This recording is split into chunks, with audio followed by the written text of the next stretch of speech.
भक्तों, आज नरसिंह देव का अवतरण दिवस है।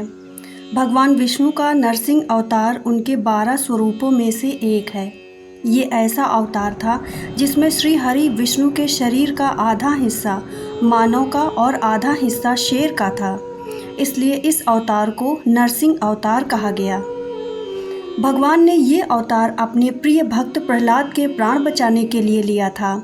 नरसिंह भगवान एक खंभे को चीरते हुए बाहर आए थे। प्रहलाद के पिता हिरण्यकश्यप ने कठिन तपस्या कर ब्रह्मा जी को प्रसन्न किया और उनसे एक वरदान मांगा कि उसे ना कोई मनुष्य मार सके, ना ही पशु, ना ही वो दिन में मारा जाए और ना ही रात में, ना ही अस्त्र के प्रहार से और ना ही शस्त्र से, ना ही घर के अंदर मारा जा सके और ना ही घर के बाहर। इस वरदान को पाने के बाद वो खुद को अमर समझने लगा, लोगों को प्रताड़ित करने लगा और खुद को भगवान समझने लगा। उसने अपने राज्य में भगवान विष्णु की पूजा पर रोक लगा दी, लेकिन उसका पुत्र प्रहलाद भगवान विष्णु का बहुत बड़ा भक्त था। उसके कई बार रोकने पर भी प्रहलाद ने भगवान की पूजा करना नहीं छोड़ी। इससे नाराज हिरण्यकश्यप ने प्रहलाद को बहुत प्रताड़ित किया।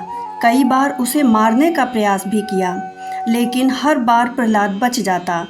उसने अपनी बहन होलिका के साथ प्रहलाद को आग में बिठाया, क्योंकि होलिका को आग से ना जलने का वरदान प्राप्त था।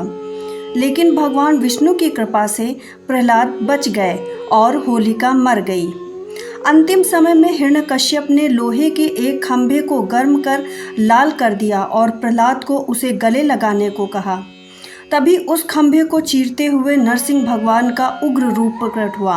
उन्होंने हिरण्यकश्यप को महल के प्रवेश द्वार की चौखट पर, जो ना घर के बाहर था ना भीतर, गोधूलि बेला में, जब ना दिन था और ना ही रात, नरसिंह रूप जो ना मनुष्य था ना पशु, भगवान नरसिंह ने अपने तेज नाखूनों, जो ना शस्त्र थे ना अस्त्र, से उसका वध किया और प्रहलाद को जीवन दान दिया।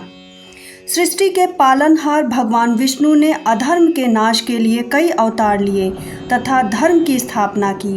भौतिक और आध्यात्मिक उन्नति के लिए भगवान विष्णु के नरसिंह अवतार का पूजन अवश्य करना चाहिए। पद्म पुराण के अनुसार भगवान विष्णु के इस रौद्र रूप की पूजा करने से पाप खत्म हो जाते हैं और परेशानियां भी दूर हो जाती हैं। जिस प्रकार विष्णु जी ने भक्त प्रहलाद की रक्षा की, उसी प्रकार किसी भी प्रकार के संकट के समय भगवान नरसिंह को याद करने से भक्तों को कष्ट से तुरंत मुक्ति मिलती है। नरसिम्हा को मुख्य रूप से महान रक्षक के रूप में जाना जाता है, जो विशेष रूप से अपने भक्तों की बुराई से रक्षा करते हैं।